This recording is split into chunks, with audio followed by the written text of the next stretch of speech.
Hello guys, welcome to the campaign map here for the Divide and Conquer DLC. Let's take a look at what the campaign looks like and the new mechanics in the DLC itself. Now, these mechanics get added on into the game even if you don't buy the DLC itself. Basically, if you buy the DLC, you get to play as these factions in this new campaign. But the banditry and squalor get added on into this update, regardless if you have the DLC or you don't. As you guys can see, this fishing port gives us +2 squalor. If you played Attila, you know what this is. I'm not gonna go too much into it again.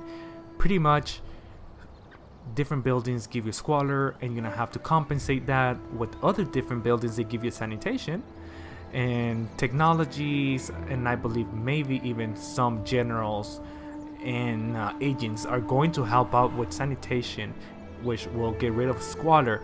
It's basically the same idea with banditry. The only difference is the squalor, if it gets out of control, it causes disease outbreak, which causes different effects. If you have an army, it will start deplenishing their troops and people start dying.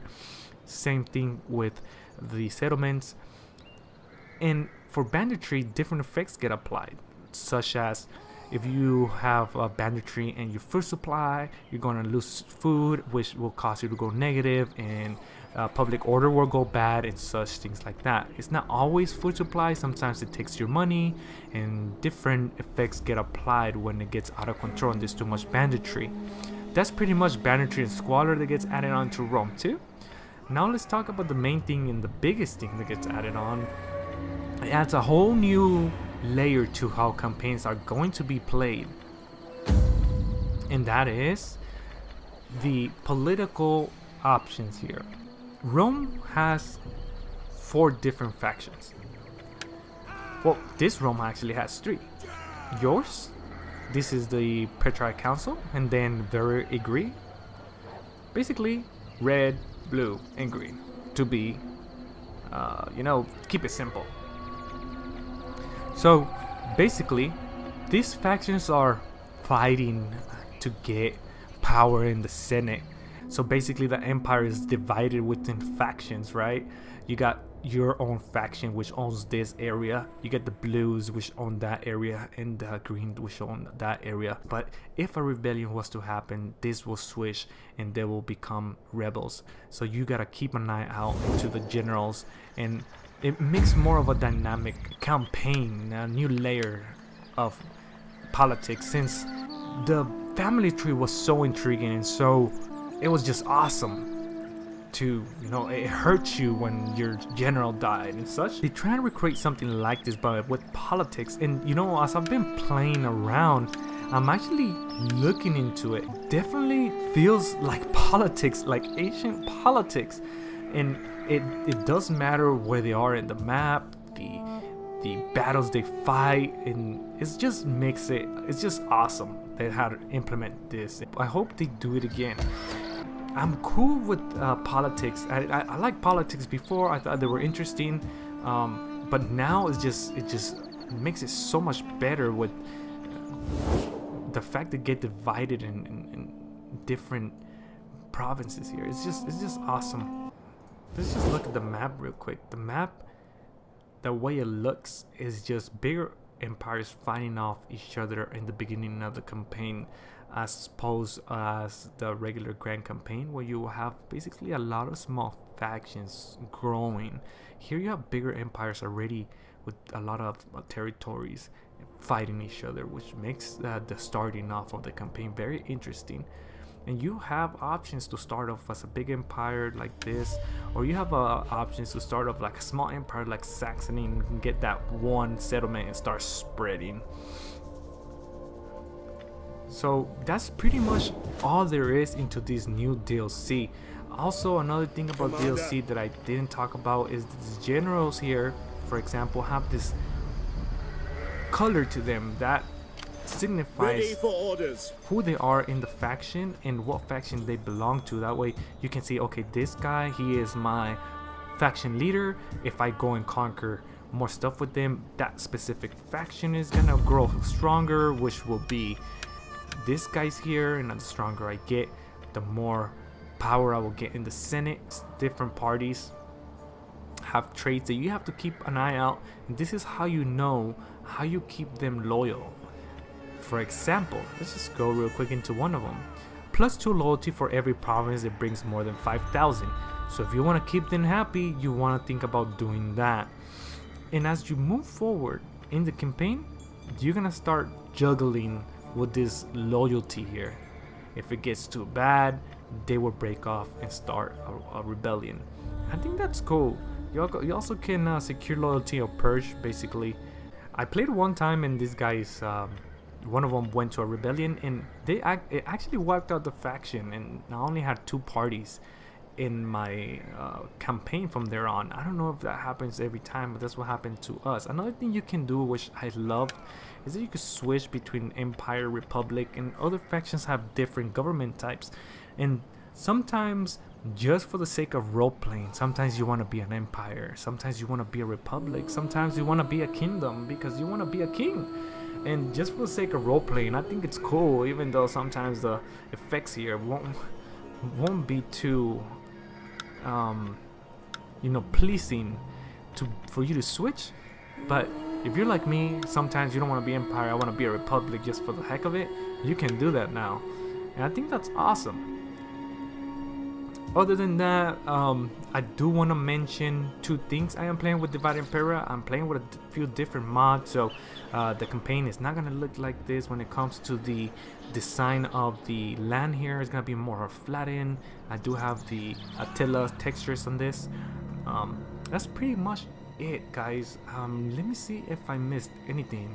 I did miss something, and another thing that gets added on is the technology here gets rearranged into a better way of looking at things, and this is again for this DLC. I haven't checked Grand Campaign, we probably should look into that next, but here you get divided in campaign, battle, army, civil, you get governance, economy, and culture. So now it's more focused. Okay, I want my traits from my campaign to get better. This is gonna be where you want to go. You want, traits in better technology in battle, for example, charge bonus and such. This is where you want to go. Army, you already know what that is, like governance and economy and culture. You know where it's what. Another thing that you can do is you press right click into this one. Let's say go here. This cool new description of your units and the actual description of the building itself and what units that enables, garrison units, cost, and all kinds of information. And then you can go down like, what is it that I want? Let's say I wanted to get the Gallic Imperial Guard. Now I know what I need to build. And then you go here and it tells you where it requires what tech. So you'll just go back into the tech tree, and you can't click it there, but basically you can look for it and see which one is it, right? And that gets added on. Also for units, same thing. You don't have to go into that encyclopedia, will take like years to load. So all that gets added on into the campaign, regardless if you have DLC or you don't. This is the only reason why you buy the DLC, is to get this layout of this campaign here. That's what you get, what you pay the DLC for. This is it, to play as a Gallic Rome with the new units and such. So now let's go into a battle, and I'm gonna leave you guys with a cool battle playing in the background, cinematic battle, so you guys can enjoy the actual units and the skins. So I'll see you guys into the next time. Swords! I am upon us!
Into flying wedge formation!